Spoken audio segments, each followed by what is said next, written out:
So one of the standout cars at SEMA this year is the car behind me, and this is its owner, Mr. Rob Dahm. How you doing, man? So wonderful. This is your 4-rotor RX-7. Tell us a bit about it.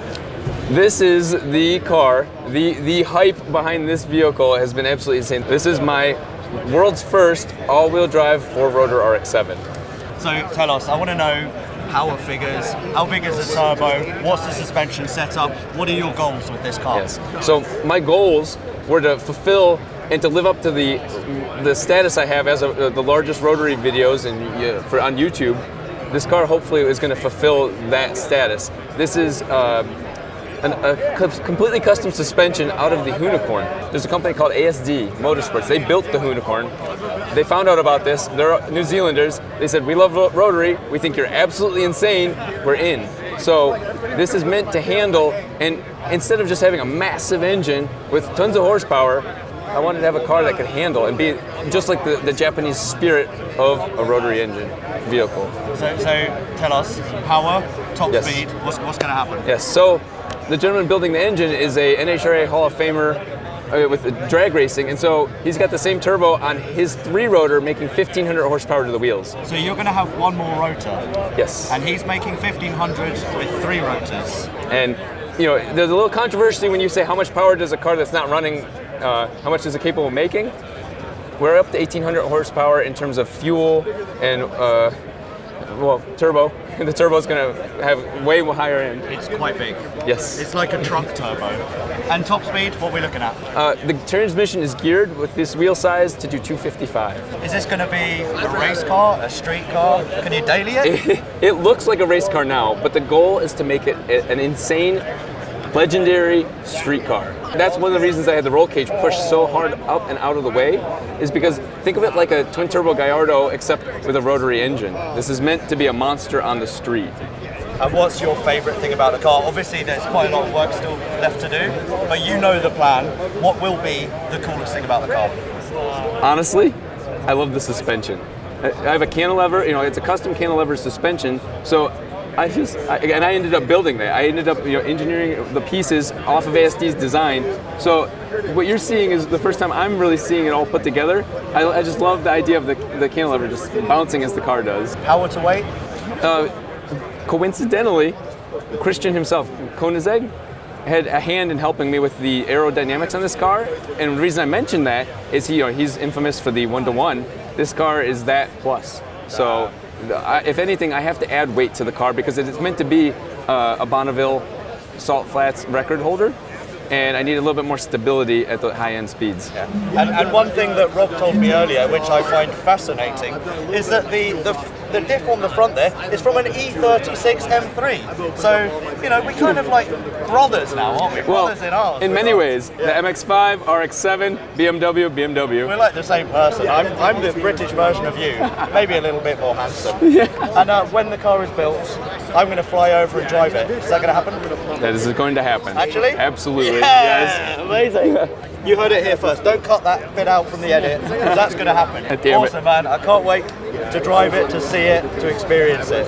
So Rob Dahm's now gone to a whole bunch of different meetings, and this chap here, Jason, Stepping was it? in, yeah, Jason. Jason turned up and he said that he knows a bit about engineering. So talk to us about this 4-rotor engine. There's like Dorito chips inside? Doritos inside. Yeah, I mean, so it's a pretty cool thing. I'm not as legit as Rob Dahm and actually doing an amazing build, but it is cool what he's doing. One of the big advantages of a rotary engine, as you can see, is the packaging. It's super tiny, it's super compact, and you can get a ton of power out of that. And if you look at the size of it, like you wouldn't think, okay, something that small is going to be producing power that big. So it's a really cool project. The other thing is, like, this isn't a production engine. They don't make production 4-rotors, so it's very unique to this. And one of the unique aspects about the Doritos inside is how you line them up. So if you have 2, you have a triangle like this, and you have a triangle like that. If you have 3, it goes into a little, 120-degree angle pattern. And then if you have 4, I was thinking it was actually up-down, but as a result of the way you want to balance it, you actually just go twist it every 90 degrees. So it goes 90 degrees back and spirals back through there. But you have a lot of combustion cycles occurring simultaneously in all of these rotors, and so it's a very smooth running engine. And basically adding on more, you just kind of multiply the smooth effect of that throttle rather than the pulses from each combustion cycle. And Rob was saying earlier that this car will be idling at about 1,500 RPM with a red line of 10,000 RPM. Now, rotaries are very well known for having a high RPM limit. Why is that? Yeah, so really it's a result of not having reciprocating mass. So most engines, all the piston cylinder engines, basically everything here at SEMA has a piston that's going up and down, and you have to translate that into a rotational motion. Whereas this is everything that's in there that's moving, that is creating that rotational motion, and it's already rotating. So there's no parts that are moving up and down, everything's just moving in that pattern, so you can spin it up really fast. And rotary engines are not known for being the most reliable. Something about apex seals? What are your thoughts on this one? I think it's going to be great. He's got the right people behind the project. You know, that's really what it's about, is getting the right design in there. There are challenges to it, like you have to inject oil into the engine, and you don't do that with piston cylinder engines. So you actually have oil squirters shooting in your engine oil, so you have to top it off every now and then with your fuel to help keep that seal, so that you're not getting that between the apex seal and the housing. You don't want that to get too hot, and so that's one of the things you have to do, is straight up inject engine oil in there. It's a unique solution. And one question I have, which you might not even know the answer to, but Probably not. why has Rob not gone with, say, 3 or 4 smaller turbos, or even 2 smaller turbos? Why is there what looks like a massive truck turbo? Isn't that going to produce loads of lag? Yeah, so it certainly won't have a bottom end. It's going to be tuned for a top end. I'm guessing what he'll do is keep the gearing so that he keeps it. I mean, this is a high revving engine. 10,000 RPM is very hard.